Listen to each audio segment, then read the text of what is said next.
Ya betul. Seorang pemimpin bagaimana tahu permasalahan rakyat kalau tidak bisa bertemu, itu penting. Pak, saya sudah dari ngomong, dinamisasi politik itu sudah agak rubah jauh. Kita itu mencari pemimpin yang siap membawa amanat penderitaan rakyat sebenarnya.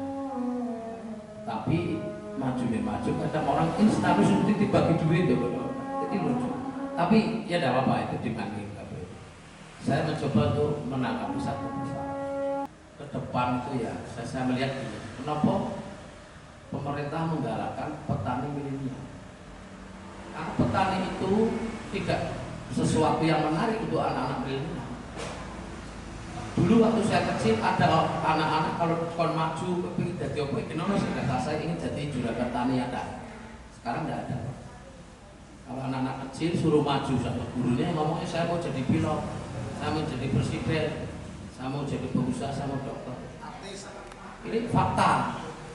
Tetapi perlu diingat, era globalisasi, negara yang tidak jelas ini arahnya kemana. Ini perangan di mana-mana ke depan. Bisnis yang paling manjur, yang hebat itu yang tidak kena globalisasi, itu bisnis pangan. Nah, harapannya anak-anak milenial itu tertarik, maka ada program petani milenial.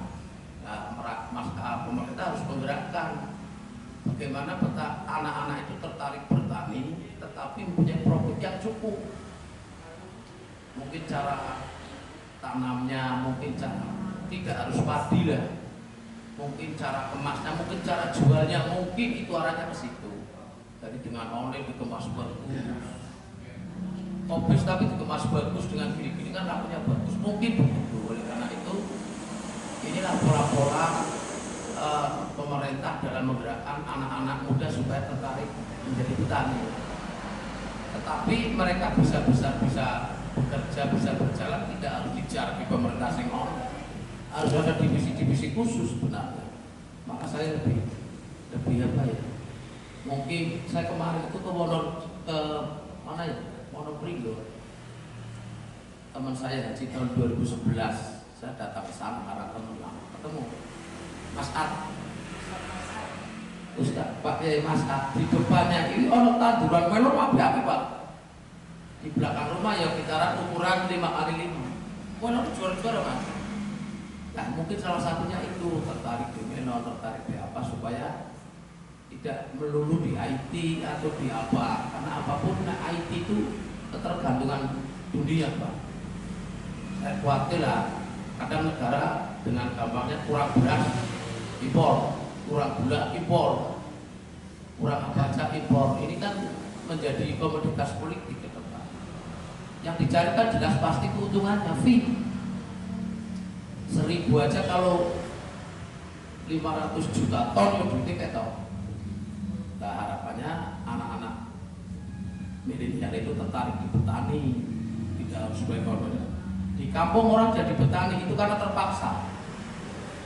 Anak 5, yang 4 borong, kalau jadi omong blessing, kiri di rumah. Duit sawah, air jadi petani. Dan petaninya tidak pernah kapok orang panen. Ini kan mindset yang harus dirubah. Katanya negara agraris, tapi bertani malas. Katanya sih. Ternyata petani-petani itu yang jadi petani seperti di saya itu yang mbak saya, ibu saya masih mau jadi petani. Tapi kakak saya nyambi. Tapi sebenarnya saya itu yang pernah garap sawah ya katakan. Uang hasil pertanian itu aduh. Karena perlu kata ngisor ya, kuwi rezeki dari Gusti Allah teman. Wong ibu saya itu nek manen nebas ke pari rongiring Pak. Umpamane kedadian 6 juta dipotong 50 wis ora dadi Pak, padahal duit 50. Ternyata uang 50 di petani itu besar. Mengandung maksud filosofinya bahwa orang itu harus hemat. Hemat serupiah apapun itu ada. Beda di bisnis, mungkin kalau perdagangan 2.329 film pakai 2.300.000 mungkin orang mau di petani.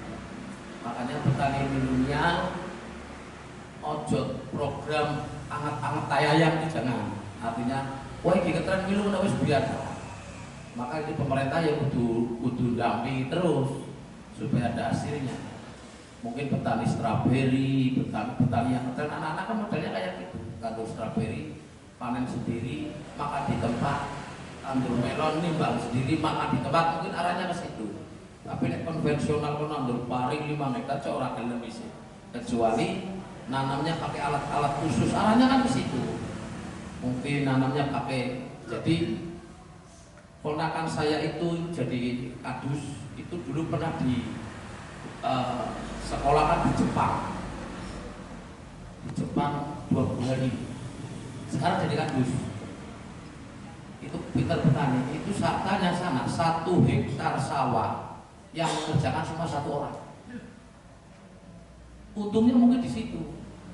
Di sini 1 hektar sawah sing macul piro, sing tandur piro, sing apa kuwi matur piro, sing panen piro, sing nyemprot piro, ngono. Sing macul cuma 1 orang pakai alat. Iya kan? Lalu yang nyemprot pakai drone, panen pakai obet.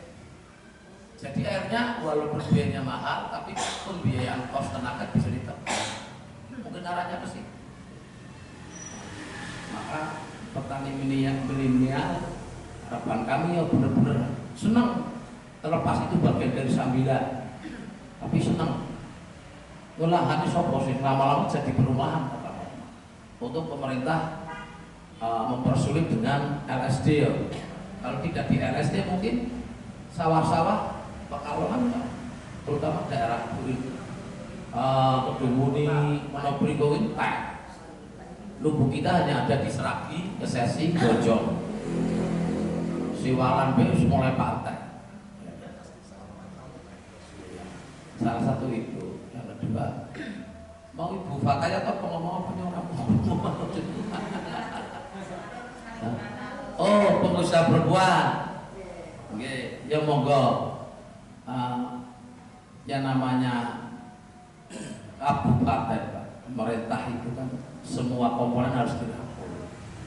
Terlepas itu ojo sing top-top ojo dirangkul percuma, mestinya kan harus menunggu, tapi harus ada target. 1 tahun tidak jelas, kedua tidak jelas, tetapi tahun ketiga bisa jelas. Makanya kanal-kanal pertemuan penting walaupun sangat melelahkan ya.